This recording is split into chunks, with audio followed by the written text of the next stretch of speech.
BRR local news కి స్వాగతం. నెల్లూరు జిల్లా కోవూరు నియోజకవర్గం కోవూరు పోలీస్ స్టేషన్ నందు రోకల బండతో కొట్టి భర్తను చంపిన భార్య కేసుపై Nellore rural DSP Veeranjaneyulu Reddy media సమావేశం నిర్వహించారు. ఈ సమావేశంలో ఆయన మాట్లాడుతూ ఈ హత్య జరగడానికి కారణం మద్యం బానిసవడం, వివాహిత సంబంధ కారణాలు అని తెలిపారు. కోవూరు టౌన్ బండారం మాన్యం నందు పాకనాటి అయ్యప్ప తన భార్య దుర్గ మరియు తన ఇద్దరు పిల్లలతో కలిసి కాపురం ఉంటున్నారు. మృతి చెందిన అయ్యప్ప ట్రక్కు ఆటో నడుపుకుంటూ జీవనం సాగించేవాడు. గత 5 నెలల నుంచి మృతుడు అయ్యప్ప తన ఇంటి దగ్గరలో పాచి పని చేసే ఒక స్త్రీతో ఫోన్లో మాట్లాడుతున్నాడని, సదరు భార్య భర్తలకు గొడవలు జరుగుతూ ఉన్నట్లు, ఆ క్రమంలో తేదీ 18/3/2024 రాత్రి సుమారు 10 గంటల సమయంలో మృతుడు అతని భార్య దుర్గ అదే విషయం గురించి గొడవపడ్డారు.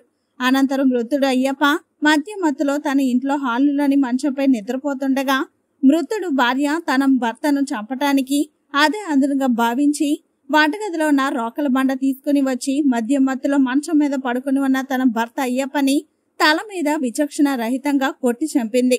ఈ కేసులో నెల్లూరు జిల్లా superintendent of police Y Tirumaleshwar Reddy ఆదేశాల మేరకు Nellore rural DSP P Veeranjaneyulu Reddy సూచనలతో కోవూరు సిఐ టీవీ శ్రీనివాసరావు ఆధ్వర్యంలో Kovur in charge CI M Hemalatha, Kovur SI Y Ranganath Goud వారి సిబ్బందితో కలిసి ముద్దాయిని అరెస్ట్ చేశారు.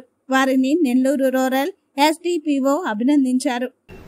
ఈ వివాహేతర సంబంధాలు కొనసాగించిన లేకపోతే మద్యానికి బానిసైనా ఈ కుటుంబాలు విచ్ఛిన్నమవుతాయి. గతంలో కూడా ఈ విధంగా జరిగినాయని ఇలాంటి సంఘటనలు వాళ్ళకి చెప్పి ఇలాంటి సంఘటనలు జరిగితే పిల్లలు అనాథలు అవుతారు. వాళ్ళ బాధ్యత ఎవరు తీసుకోరు. ఇవి అన్ని సక్రమంగా ఉన్న పిల్లలే సరిగ్గా పెట్టినాయి సొసైటీలో.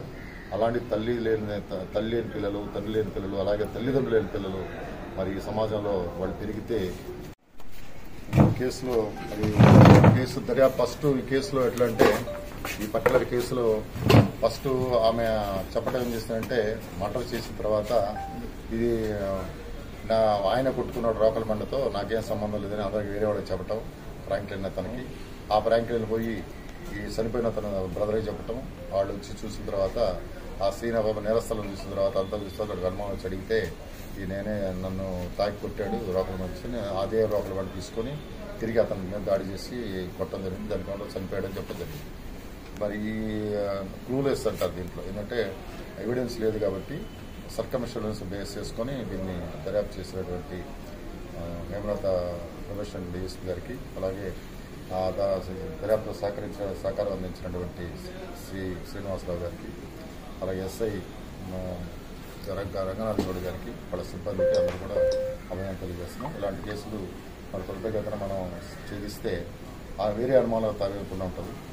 ఇందులో ఇంకా లోతుగా కూడా దీన్ని విచారించడం జరిగింది.